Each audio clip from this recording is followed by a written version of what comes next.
समता party के 2 minute खाली मनोज बाबू कुछ बोलिए। नमस्कार। आज पुनः इस फेसबुक लाइव के माध्यम से बिहार की जनता के सामने आज फिर से मैं उदय मंडल समता पार्टी का राष्ट्रीय महासचिव आज उपस्थित हूं और हमारे साथ में यहां पर हमारे पार्टी के पदाधिकारीगण उपस्थित हैं, जिसमें आदरणीय विनोद मंडल जी जो कि प्रदेश सचिव हैं, हमारे साथ हैं प्रदेश कार्यकारिणी के सदस्य हैं, उसके बाद राहुल शर्मा जी हैं जो कि आईटी सेल के अध्यक्ष हैं, प्रखंड अध्यक्ष हैं, हमारे साथ हमारे और एक पदाधिकारी हैं, नाम क्या है आपका?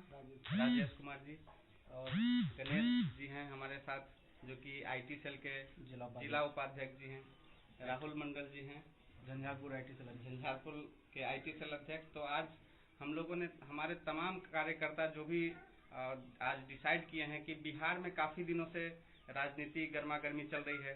बीते दिनों हमने देखा कि किस तरह से कई पार्टियों का विलय हो गया है। अभी हाल ही में जो चल रहा है, लोजपा में काफ़ी दिक्कतों का सामना करना पड़ रहा है। लोजपा के चिराग पासवान के साथ आज जो दिक्कत हुई है, हम समता पार्टी की तरफ से आज ये ऐलान करते हैं कि चिराग पासवान जी के साथ जो हुआ है, हम लोग सभी समता पार्टी चिराग पासवान जी के साथ खड़े हैं। उनके साथ जो धोखा किया गया है वर्तमान सरकार नीतीश कुमार जी के द्वारा, कि उनके किस तरह से उनके पार्टी को तोड़ दिया गया है। आज से कुछ दिन पहले अगर हम बात करें 2003 की, तो यही हाल उन्होंने समता पार्टी का भी किया था, लेकिन समता पार्टी फिर से आज उठ खड़ी हुई है। नीतीश जी को याद होगा कि सबसे पहले अगर बिहार का मुख्यमंत्री वो बने थे तो वो समता पार्टी से ही मुख्यमंत्री बने थे, लेकिन किस तरह से उन्होंने जॉर्ज फर्नांडिस जी को धोखा दे दिया और समता पार्टी को तोड़ करके उन्होंने जनता दल यूनाइटेड बनाया। लेकिन फिर से समता पार्टी आज खड़ी हो चुकी है और अपने पूरे जोर शोर से पूरे बिहार में आज समता पार्टी एक विकल्प बनकर तैयार हो रही है। मैं तमाम बिहार के युवाओं से आज आह्वान करना चाहता हूं कि आप सभी आइए और समता पार्टी के साथ आप अपना भविष्य बनाइए, बिहार को बनाइए, क्योंकि ये जो पार्टी है आज देखिए कि लगभग 16 साल के ऊपर हो गया है आज बिहार में नीतीश कुमार का सरकार है, साथ साथ एनडीए का भी सरकार है। एनडीए ने कुछ अच्छा भी काम किया है, हम ये नहीं कहते हैं कि उन्होंने खराब काम किया है। तो अगर अच्छा काम करते हैं तो हम उनका तारीफ करते हैं, लेकिन जब उनका काम खराब होगा तो उनकी आलोचना भी करते हुए हम लोग पीछे नहीं हटेंगे। यदि मोदी जी का तारीफ करता हूँ, उन्होंने धारा 370 को हटाया, इसके लिए भी मैं मोदी जी को तारीफ करता हूँ कि वाह मोदी जी बहुत अच्छा किया।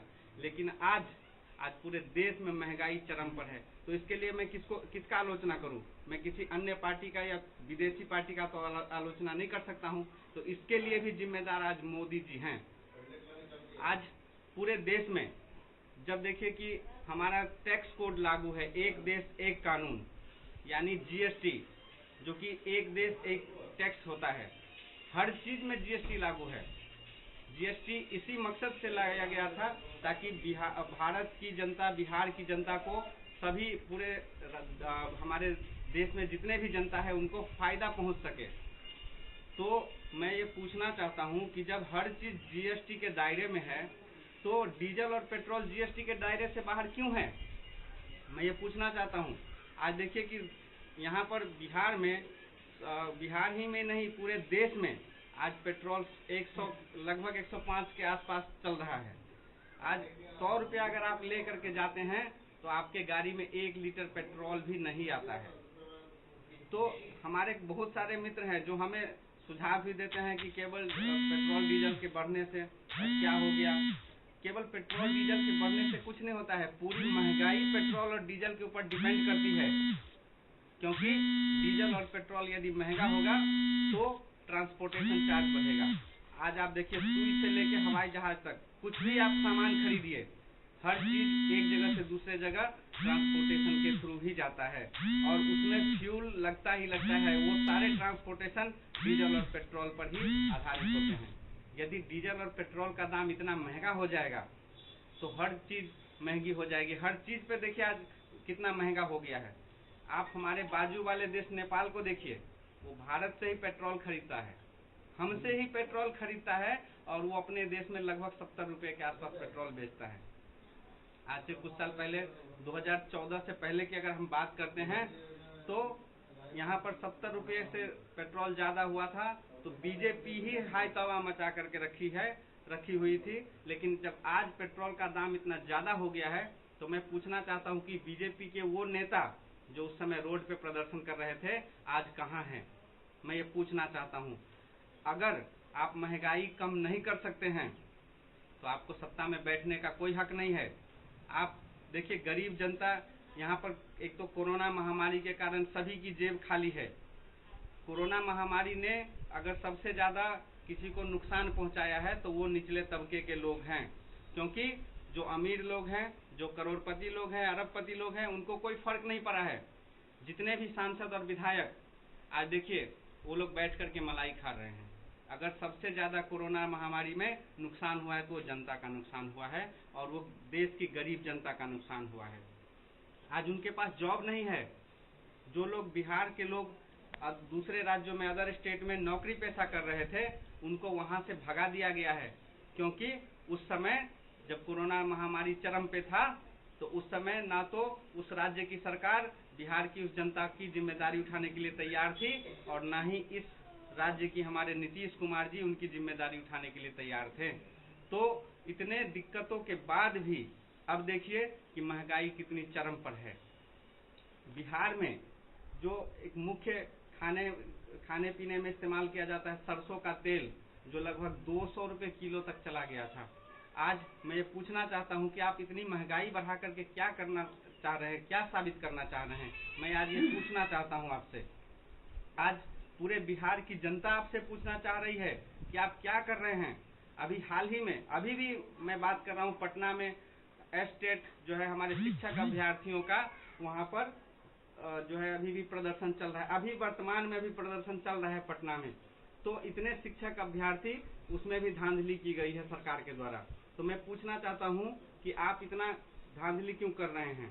जो भी हमारे शिक्षक मित्र जो अभ्यर्थी थे, एस्टेट में पास हुए थे, उनकी नौकरी तय थी, लेकिन जब बाद में कोरोना के कारण उसको डिले कर दिया गया, लेट कर दिया गया, लेकिन उसके बाद जब लिस्ट निकला है तो आप देखिए कि जो लोग पास हुए थे वो लोग लिस्ट से बाहर निकल चुके हैं। इसका सीधा कारण है कि जो सत्ता में बैठे लोग हैं उन लोगों ने अपने आदमी का सिलेक्शन किया है और उन लोगों का मेरिट लिस्ट निकाला है, और बाकी जो हमारे शिक्षक मित्र थे, अभ्यर्थी मित्र थे, वो लोग जो पास हो गए थे, एस्टेट पास करने के बाद भी उनका नंबर नहीं आया है। आज मैं समता पार्टी की ओर से ये घोषणा करता हूँ कि जितने भी हमारे शिक्षक अभ्यर्थी हैं पटना में धरना प्रदर्शन कर रहे हैं, समता पार्टी उनके साथ है और हर कदम पे उनके साथ है। और इन्हीं सब बातों के साथ अब हम लोग अपनी बातों को विराम देंगे और हम लोग अब आगे की रणनीति तय कर रहे हैं कि हम लोग पार्टी का विस्तार किस तरह से करें, क्योंकि आप देख रहे हैं कि बिहार से कई पार्टियों का या तो विलय हो चुका है या पार्टी लगभग खत्म होने के कगार पर है।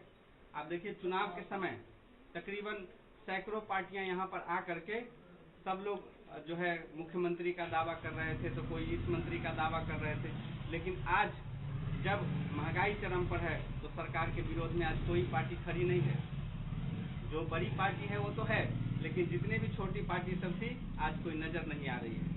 आप देखिए कि किस तरह से माननीय नीतीश जी के द्वारा उपेंद्र कुशवाहा की पार्टी होती थी, एक राष्ट्रीय लोक समता पार्टी, उसका विलय करके और उपेंद्र कुशवाहा जी को पोस्ट मिल गया। उन्होंने अपना फायदा देख लिया, लेकिन आज कुशवाहा समाज को देखने वाला कोई नहीं है। तो मैं माननीय हम अपने कुशवाहा समाज से भी मैं आह्वान करता हूं कि अगर उपेंद्र कुशवाहा ने आप लोगों का साथ छोड़ दिया है तो आप हमारी पार्टी के साथ जुड़िए।